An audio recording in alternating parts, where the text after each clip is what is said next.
Alright, let's see how this video goes. Alright, so you'll see more of the tree than me. Figured I'd do one of these videos, it's been a while. So, this tree's been growing just kind of everywhere. One of the biggest things you want to discourage in any bonsai is any branches growing straight up. I've done videos on this before, but I figured I would do a little refresher. So the first thing I'm going to do is I'm just going to go through this and I'm going to take off any of the tree branches that are growing straight up, and then I'll go back through because this one I'm still growing out, so I'm not trying, or I'm not worried about taking every branch off that I don't want, but I just want any branch that's growing extra large going up through the tree, something that's growing out of proportion of how the tree would look naturally, and then anything growing straight up. So there's a big one right here.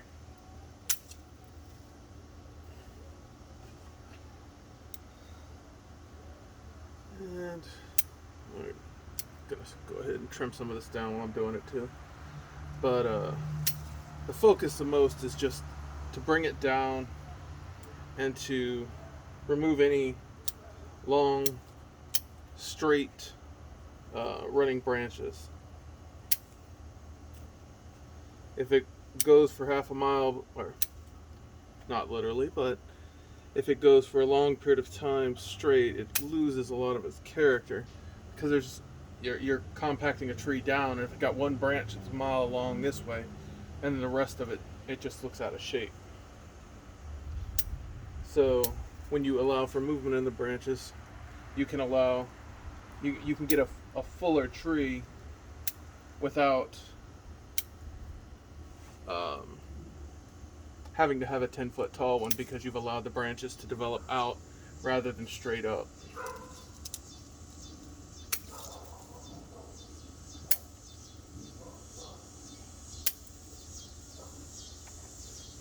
And this one will still be growing out more. So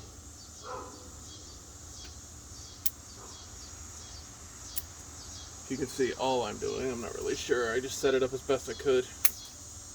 One of these days I might get something a little fancier.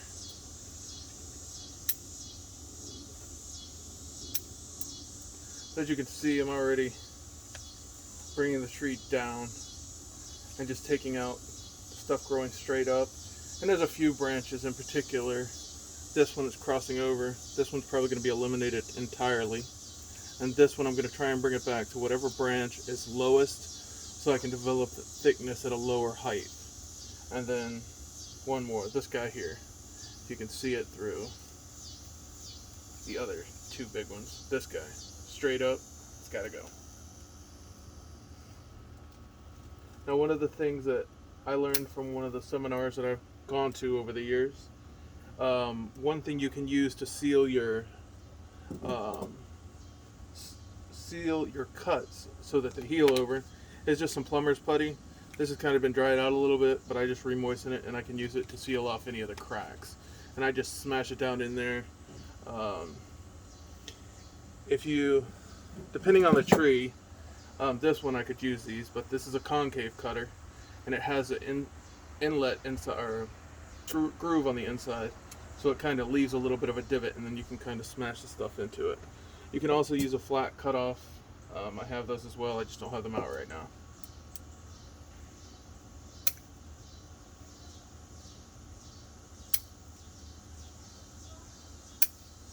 The biggest thing I'm doing while I'm trying to style this tree back is I'm trying to bring as much of it back to as close to the trunk as it can, so it can come back and it can develop out a more compact structure. So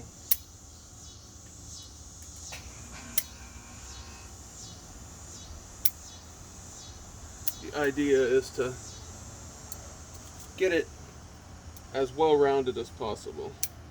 And if you do that while you're developing the tree, then when you go ahead and move it over to a bonsai pot, and you've already got your your structure of the tree somewhat developed, then you have a lot easier time developing the tree you want, because you have the basic structure that you want already, rather than putting it in a bonsai pot and having 2 or 3 branches that you like and having to slowly develop it that way. This allows for the tree to grow faster because the roots aren't contained, and you can develop thicker branching. Let me get something a little heavier for this big guy here. Yeah, that's the one I said we were taking. And then we got this one here, and this one's also in a crevice of the tree, or a nook, or can't think of the fancier term, but it really doesn't matter. It's in a position we do not want it to grow in. Alright.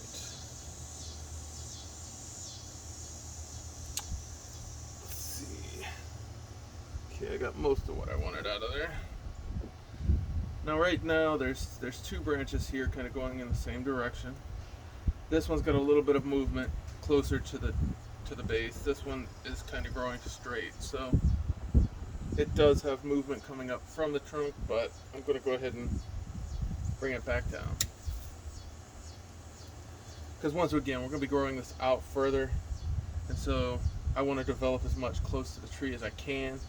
And for that reason, we're probably going to come back on this too.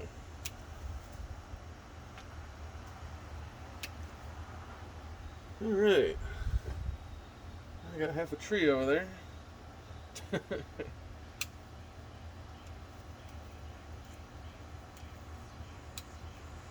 And we're getting there. Try to do this as quick as possible, so you don't have to watch a 20-minute video just to watch me trim a tree up. We got this guy pretty close to where he needs to be. There's a couple little trimmings that we can do on that side. Then we have another tree within this pot. And when you've got 2 in the same one, you can end up with 2 different situations. You can use both trees. Generally in bonsai, they want you to have odd number of trees in a pot, just for, I'm not really sure the reason, to be honest. But it was one of the things that was mentioned. But you can have 2 trees, or a tree with two different branches growing, or you can, like me, just have put 2 trees in a pot to develop the trees out, and then when it comes time to put them in a bonsai pot, then you have a little bit more work separating them, but you can separate them. It just takes a little more finesse, and I wouldn't recommend it if it's going to be your first tree attempting to do that. I'd stick to one in a pot and go from there, because you will be cutting roots, and if you haven't been doing it for a little while, you could end up with a dead tree.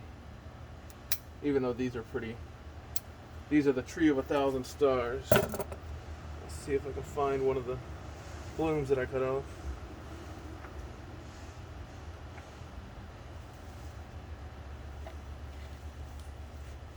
Nope, I just had some that were getting ready to bloom, I guess. Oh, here we go.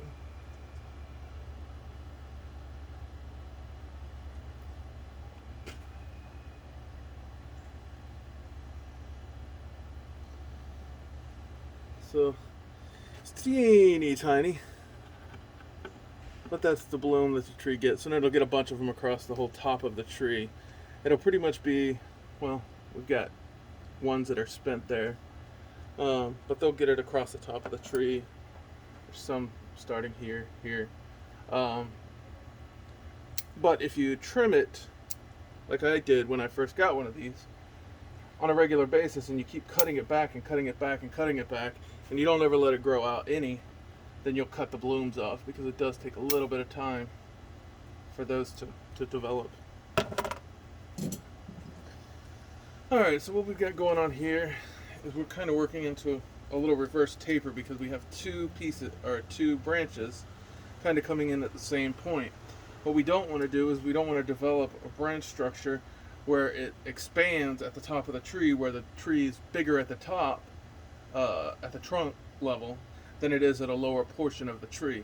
So one of these guys has to go, and since this one has so much cluster going on already, this is going to be the guy to go. Alright. And since that was a bigger cut, just got some of that putty that's wet. And see that spot right there, hopefully, right there. And just gonna apply this in there, smash it in. It's just a little piece of putty, and sometimes I'll just moisten it with the dirt in the pot, but ideally just use a little bit of water and you're good to go. Well, here we go.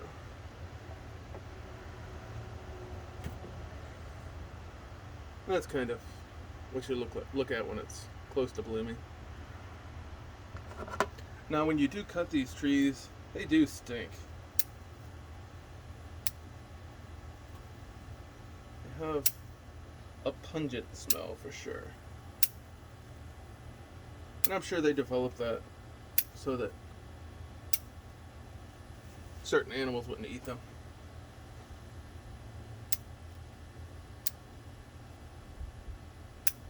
I got a lot of trees to do today.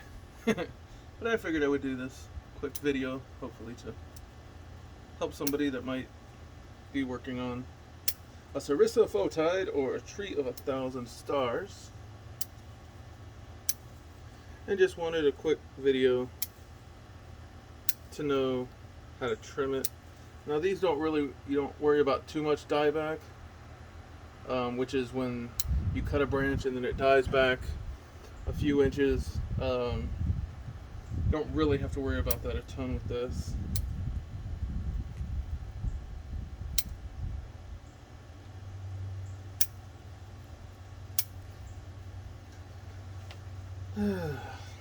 Almost there.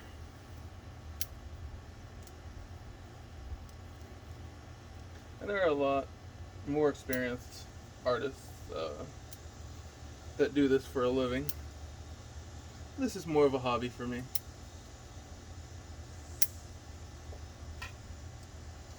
Alright, so pretty close to where I want it. I think I can call that pretty good. As you can see,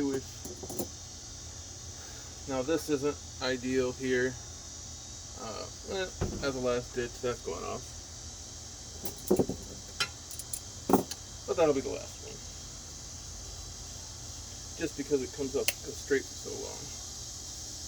And these do root pretty easy. I had to quit rooting them because I've got plenty and I'm not trying to expand into a business.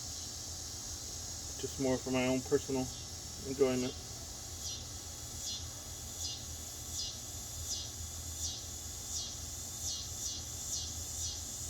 And the more you get, the harder it is to keep up with all of them. Alright, well that's it.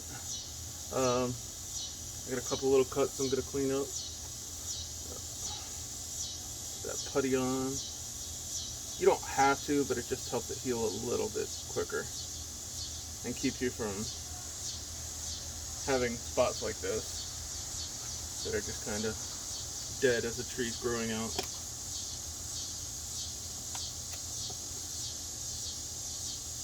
And the tree does heal around it better. Alright, so there you go. I took a little spraggly tree that was everywhere, cleaned her up. Now if we leave these two trees together in the future, because of how this one's developing and this one's developing, they'll have a nice silhouette. So that's something you always want to think of with two trees in a pot. This is going to make a nice tree regardless. This one's still got some developing to do. Alright, hopefully this wasn't a 20-minute video.